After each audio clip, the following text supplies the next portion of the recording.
Ce soir, nous allons voyager aux confins du temps et de l'espace. La dilatation du temps et la contraction de l'espace. À notre échelle, nous vivons dans un espace à 4 dimensions. 3 dimensions spatiales et une dimension temporelle, le temps. Le temps nous paraît souvent indépendant et absolu. On s'imagine que le temps est le même pour tout le monde, qu'il s'écoule de façon linéaire et dans le même sens. Cette fameuse flèche du temps. Mais qu'est-ce que le temps ? C'est cette question qu'Einstein se posera au tout début de sa carrière, avant de révolutionner nos conceptions. Avant lui, nous vivions dans un monde newtonien, avec ses référentiels galiléens. Newton imprégnera la physique pendant 200 ans.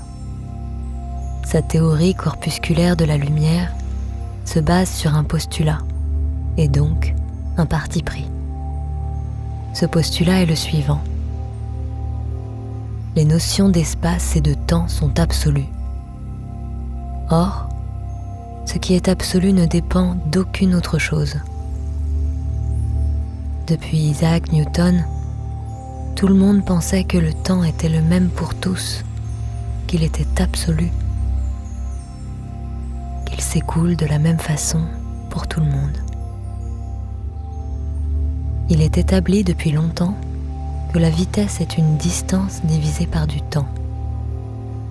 Plus tard, en 1864, avec les découvertes des ondes électromagnétiques, Maxwell établit une vitesse constante. La lumière, étant une onde électromagnétique, a donc une vitesse constante. C'est au XIXe siècle qu'on a calculé approximativement la vitesse de la lumière. Une vitesse étant égale à une distance divisée par du temps. On a compris que cette vitesse ne respectait pas forcément les règles admises, puisque peu importe le déplacement ou non de l'observateur, la vitesse reste la même, c'est-à-dire 299 792 km par seconde, soit 299 297 458 mètres par seconde. Le monde de Maxwell était pourtant incompatible avec le monde de Newton. Einstein, qui connaissait bien ces deux théories, décida de faire table rase, de repenser la chose autrement. Il garde de Newton le fait que tous les référentiels se valent, et garde de Maxwell le fait que la vitesse de la lumière est constante quel que soit le référentiel, à 299 792 km par seconde. À partir de là, il conçoit sa théorie de la relativité. Einstein conçut ses deux versions finales, la relativité restreinte et la relativité générale.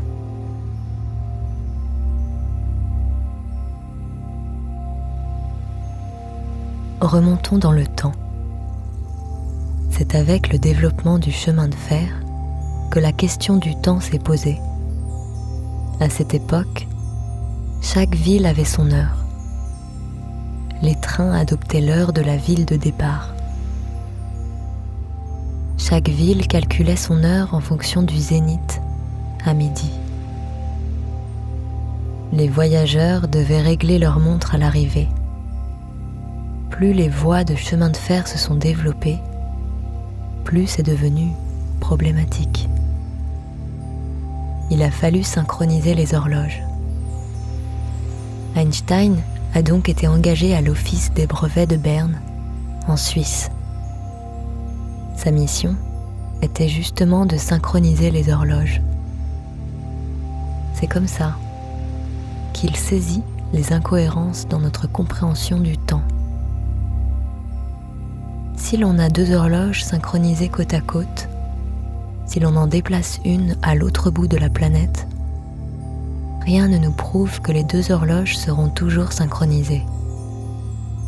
Pour Newton, c'était évident, mais pour Einstein, ça ne l'était pas du tout.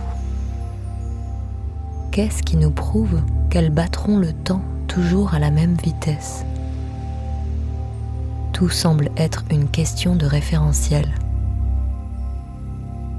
Contrairement à ce que Newton affirmait et postulait, le temps s'écoule à des rythmes différents. Il y a donc des temps. Une personne, du fait qu'elle soit en mouvement, ralentit le temps par rapport à une personne immobile. Prenons un exemple. Un homme assis aux abords d'une forêt qui voit au loin un train passer le verra passer plus rapidement qu'un homme qui roule dans une voiture parallèlement au train.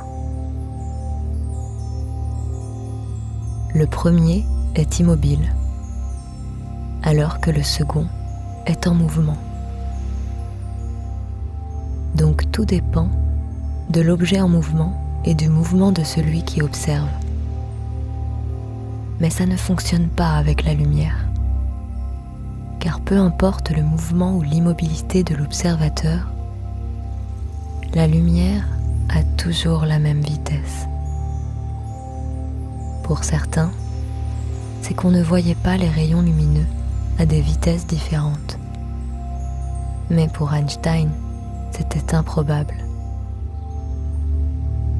La lumière a une vitesse constante. Si elle est constante, alors la formule qui énonce que la vitesse est égale à la distance divisée par le temps devient problématique. Cela signifie que le temps et l'espace sont des variables. 2 secondes pour l'un ne sont pas 2 secondes pour un autre. 50 cm ne valent pas toujours 50 cm. C'est la vitesse de la lumière qui est la constante. Elle se déplace toujours à 299 792 km par seconde. Peu importe le mouvement ou l'immobilité de celui qui l'observe. La lumière peut parcourir dans le même temps des distances différentes.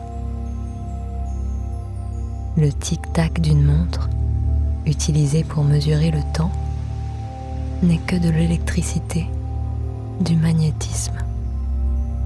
Donc, c'est le tempo régulier de la lumière.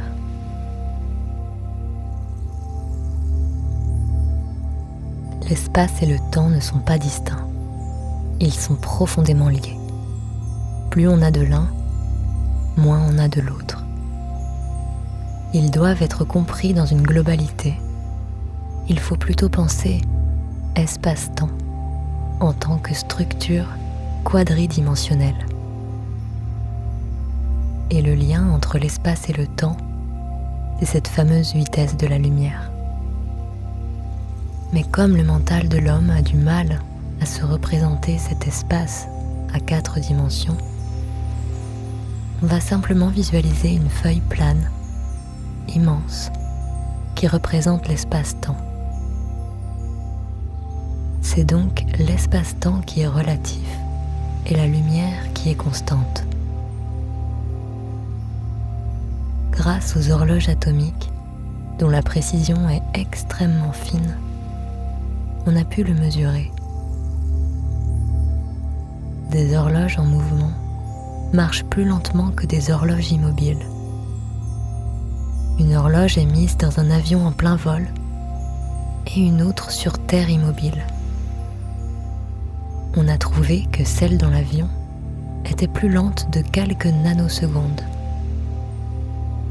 causée par la vitesse de l'avion. c'est ce qu'on appelle la dilatation du temps.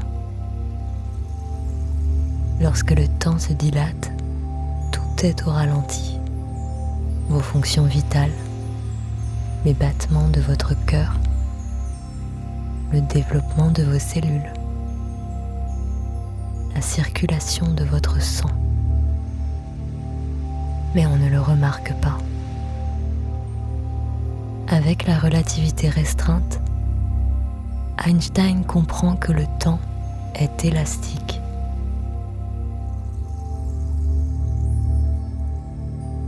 On se demande souvent si le voyage dans le temps est possible. Mais théoriquement, il l'est. Il faudrait se rapprocher des 300 000 km par seconde, proche de la vitesse de la lumière.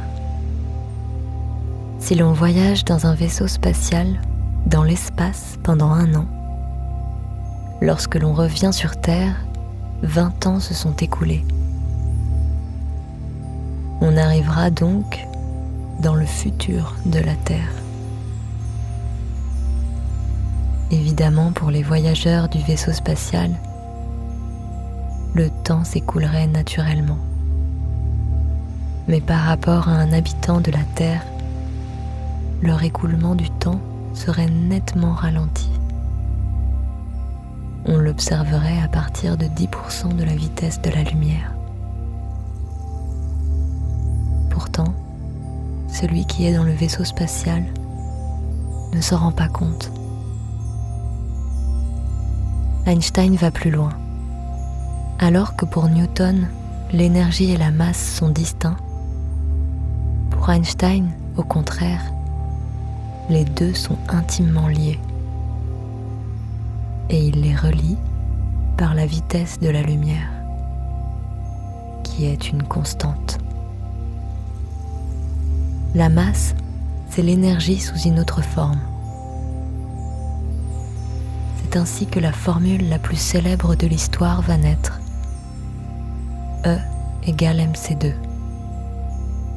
L'énergie est égale à la matière multipliée par la vitesse de la lumière au carré. Il y a donc énormément d'énergie dans la matière inerte.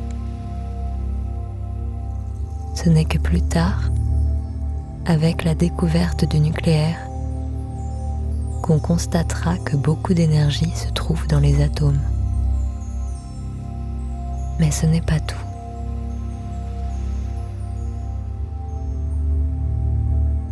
Avec la relativité, Einstein découvre le lien entre la masse et l'énergie et construit sa théorie de la relativité générale, en y ajoutant ce qui lui manquait. La gravitation qui ralentit aussi le temps. On savait que les grandes quantités de matière s'attiraient entre elles.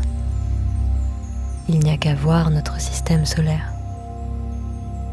Les corps en orbite autour des planètes, nos pieds collés à la surface de la Terre. Le déplacement, la vitesse, n'est pas la seule à modifier l'espace-temps. L'énergie ou la masse va influer également et le déformer. C'est ce qu'on appelle la contraction de l'espace. Surtout si c'est une masse importante. Si on se déplace à côté d'une telle masse, on subit la courbure de l'espace-temps provoquée par cette masse. La Terre est un corps céleste dont la masse courbe l'espace-temps, comme n'importe quel corps céleste. Imaginons cette fameuse feuille de papier immense.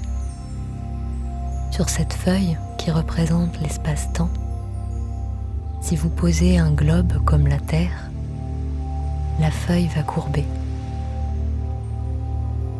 Ce qui explique par là même la gravitation. On est attiré par la Terre, car la Terre, qui est une masse énorme, courbe l'espace-temps. Donc, on tombe dans la courbure de l'espace-temps, ce qui explique la Lune en orbite qui tourne autour de la Terre et la Terre qui tourne autour du Soleil. La matière courbe l'espace, mais ralentit le temps également. Le temps s'écoule plus lentement à la surface de la Terre plutôt qu'en haut d'un immeuble. C'est ainsi qu'Einstein nous a ouvert les yeux sur la dilatation du temps et la contraction de l'espace. L'espace-temps est un véritable tissu vivant. Il peut se courber, se tordre ou onduler. On peut donc voyager dans le futur. Mais il est théoriquement possible de voyager dans le passé. Le pont Einstein-Rosen sur les trous de verre nous montre qu'une énergie négative antigravitationnelle et un trou de verre permettraient le voyage dans le passé. Einstein nous prouve que les apparences sont des illusions. Et comme il le disait si bien, il est absolument possible qu'au-delà de ce que perçoivent nos sens, il se cache des mondes insoupçonnés.